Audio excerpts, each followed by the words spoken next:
régie bi alors honorable dañuy tàmbali ak kàddu yi président assemblée nationale yëkkati tey ci waxtaan bu mu sekk ak waa RFI ak France 24 wax ci lu bëri notamment wàllu bor bi nan ngay décrypter tey boobu interview. waaw mais dafa nekk lenn loo xam ne lu doy waar la dafa nekk loo xam ne war na mën a jaaxal sénégalais yëpp. parce que le 26 septembre 2024 Ousmane Sonko. En tant que premier ministre moo woote conférence de presse ànd ceeg ministre de l'économie Abdourahmane Sarr àndoon ci tamit ak ministre de la justice muy Ousmane Diagne amoon na je pense beneen ministre mais dama jàppul est-ce que Cheikh Tidiane Dièye la wala keneen mais amoon na benn quatrième ministre bu fa nekkoon. ci boobu conférence de presse la Ousmane Sonko xool sénégalais yi bët ak bët. mu wax pour la première fois ne dafa am dette cachée ba muy wax loolu mu ngi ko wax en tant que président en tant que ki nga xam ne mooy premier ministre jiite gouvernement bi yëpp waxu ko en tant que chef de parti donc ki ma dégg tey muy wax à l'international ne bailleurs de fonds yi ñi nga xam ne moom ba ñuy commencé di mbir mboobu xawoon nañu contester ñoom ñu insister ba loolu indi jiixi jaaxa ba ñu dugal ci Cour des comptes ba loolu tàddeel dëkk bi presque 2 ans ba loolu indi benn rapport Mazars boo xam ne yow mii kenn mësul gis muy man mii muy assemblée nationale muy kenn ci société civile mësul jot ci rapport Mazars boobu ñu xëy neen yu dañoo am benn dettu 132% ba 139% presque boole ci du PIB boole ci arrêté suñuy partenariat yëpp ak FMI moo tax dëkk bi tey dugg guuta gu metti 2 ans après presque Ousmane Sonko war a toog ne sénégalais yi surtout mu wax ko ak waa bitim réew ne ba ma koy waxuma ko ci casquette premier ministre dama ko wax ci casquette chef de parti te loolu du dëgg c'est pas vrai, c'est du faux.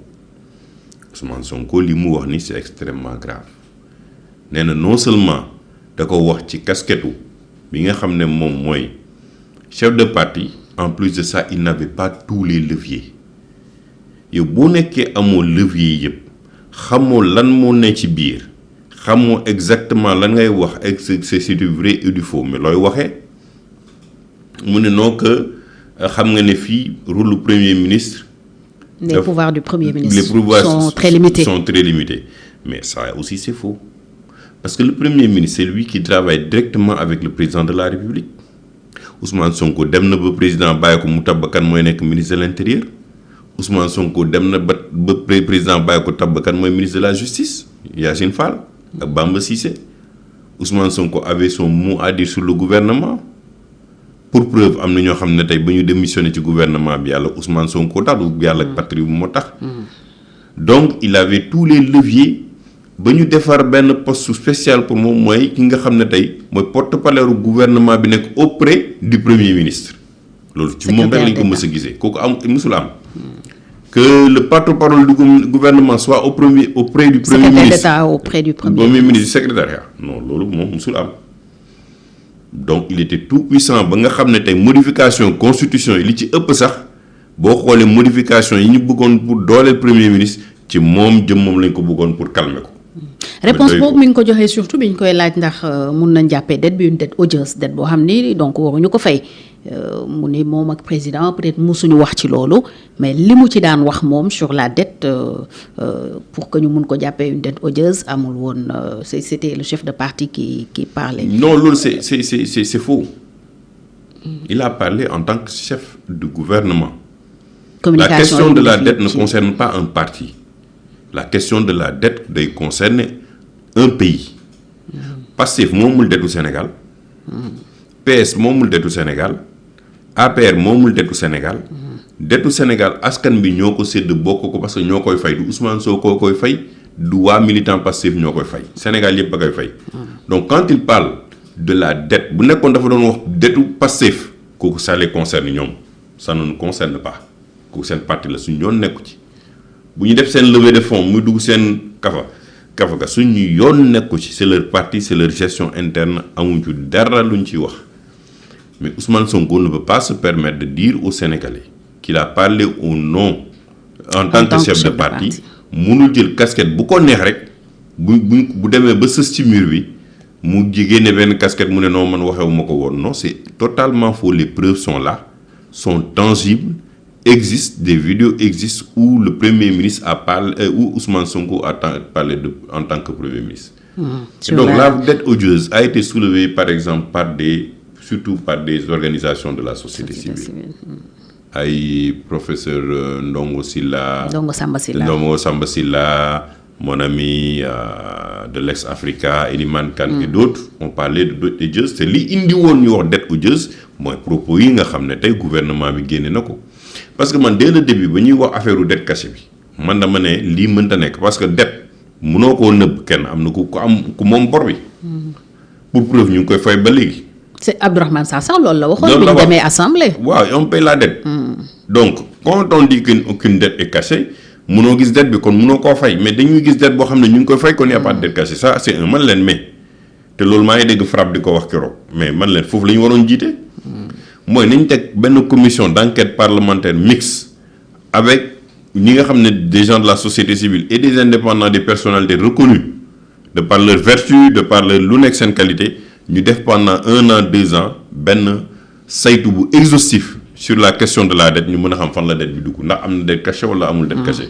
En attendant les 1 milliard 800 yi nga xam ne de dollars yi nga xam ne banque mondiale tegoon fi FMI tegoon na ko ci table mais nañ ko jël continuer suñu liggéey dëkk bu ñu eggee ba cappaandaw bi dinañ xam. mais on l'a pas fait. Non seulement on a perdu l'argent ndax waxu Ousmane Sonko ba pare dugal nañu ci guuta muy ñaar tey dëkk bi gën a tar te ñu ngi di continuer di négocier di leb. Ça veut dire que ci diiru Macky Sall ci 12 ans yi mu fi toogoon ci presque deux mandats mi il était autour de 12 000 milliards ñoom en moins de 2 ans ñu ngi ci 16 000 milliards. C'est très compliqué. Alors tey ci lan la ñu war a dem renégocier pour que dette bi ñu considérer ko comme une dette odieuse wala loolu jàpp nga ne c'est trop tard. La question lui a été posée mu ne moom ak président musuñu si discuter tey nan la Sénégal war a gérer. Je veux comprendre Fatou, moi je suis très étonné tey moom dafa mel nii dama doon nelaw wala dama am na fu ma nekkoon et je me suis réveillé ñu sotti ma ndox quoi bu sedd quoi parce que j'ai rien compris pendant 2 ans. ci déclaration yi. Oui ci déclaration yi kon pendant 2 ans. Le Premier ministre discutait de quoi avec le président de la République? Quand il a convoqué le gouvernement pour parler de la dette, il n'en a pas parlé avec le président de la République. Quand le premier président de la République en a parlé lui-même dans une de ses sorties. Depuis boobu ñoom ñaar ñoo ci bokkoon gis-gis. waaw ñoo ci bokkoon gis-gis mais loolu moo tax ñu war a mën a xam moom ba ban période lañ ci bokkee gis-gis parce que li ma jaaxal ci wax ji mooy moom moo yenu dette bi yépp wax ko fu ne. En tant que Premier ministre, normalement le Premier ministre ne peut pas parler au nom du gouvernement sans que le président de la République n'accepte, parce que le président de la République, c'est lui qui définit la politique de la nation. Donc ça veut dire qu'il y avait réellement cacophonie, ça veut dire que nous, en réalité, mënuñu liggéey xamuñu liggéey ba pare say ñàkk déggoo dugal na dëkk bi ci guuta. Donc c'est pas sérieux pour un État.